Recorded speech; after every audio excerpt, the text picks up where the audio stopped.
తాకట్లో ఉన్న మీ బంగారాన్ని విడిపించి ఆ రోజు ఆన్లైన్ రేటుకి కొంటాం. Sharma gold company. అడుగడుగునా అడ్డంకులు, ఎన్నో సవాళ్లు, ప్రతికూల పరిస్థితులు అన్నీ దాటుకుని స్పాట్కి వెళ్లిన అవే ఆటంకాలు.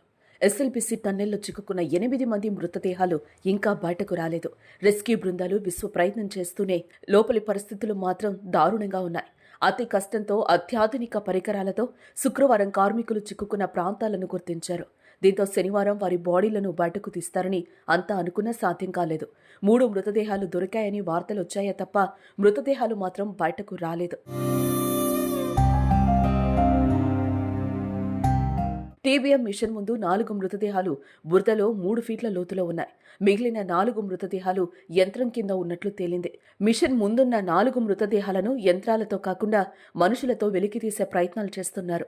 సిమెంట్, నీరు కలిసి 3 మీటర్ల మందంతో కాంక్రీటుగా మారిన ప్రాంతాన్ని డ్రిల్లింగ్ చేసే వైబ్రేషన్తో ఎక్కడ పైకప్పు కదులుతుందననే భయంతో మనుషులే తవ్వకాలు చేస్తున్నారు.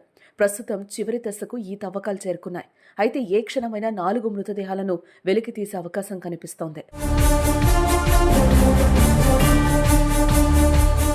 ప్రస్తుతం టన్నెల్ వద్ద 9 రోజులుగా రెస్క్యూ కొనసాగుతోంది. కార్మికులను బయటకు తీసుకొచ్చేందుకు రెస్క్యూ బృందాలు అవిశ్రామంగా శ్రమిస్తూనే ఉన్నాయి.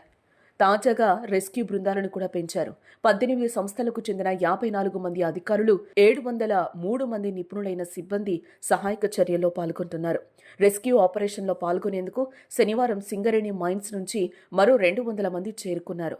వారితో పాటు భూగర్భ టన్నెల్లో ప్రమాదాల నుంచి రక్షించే సిబ్బందిని రప్పిస్తున్నారు.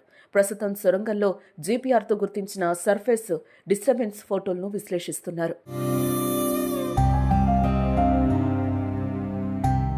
టన్నెల్ లోపల 5 మీటర్ల వరకు పేరుకుపోయిన మట్టి, రాళ్లు, ఊట నీళ్లతో బురదగా మారి అడుగు తీసి అడుగు వేయడానికి కూడా వీలు కావడం లేదని చెప్తున్నారు. 13 కిలోమీటర్ల వరకు పేరుకుపోయిన శిథిలాలు, మట్టి, రాళ్లను లోకో బకెట్స్లో వేసి తరలించారు. ధ్వంసమైన ఆక్సిజన్ ప్లాంట్ను కట్ చేసిన రెస్క్యూ బృందం వాటిని బయటకు తరలించాయి. కూలిన ఎయిర్ సప్లై పైప్ లైన్ ను సరిచేశారు. 13.50 కిలోమీటర్ల అవతల గుర్తించిన టీబీఎం వెనక భాగాన్ని దక్షిణ మధ్య రైల్వే బృందాలు ప్లాస్మా కట్టర్లతో కట్ చేస్తున్నారు. కట్ చేసిన విడి భాగాలను బయటకు తరలిస్తున్నారు. మంత్రులు, సీఎస్ నిర్వహించిన రివ్యూలో మ్యాప్, ల్యాప్టాప్ ద్వారా మృతుల ఆనవాళ్లను గుర్తించిన విధానాన్ని, అవి ఎక్కడెక్కడ ఉన్నాయో వివరించారు. మరికొన్ని గంటల్లో మృతదేహాలు బయటకొచ్చే అవకాశం ఉండడంతో అంబులెన్స్లను సిద్ధంగా ఉంచారు. ఫోరెన్సిక్ వైద్య బృందాలు కూడా అందుబాటులో ఉన్నాయి. మృతదేహాలు బయటకు రాగానే వాటికి పోస్టుమార్టం నిర్వహించి సొంతూళ్లకు తరలించనున్నారు.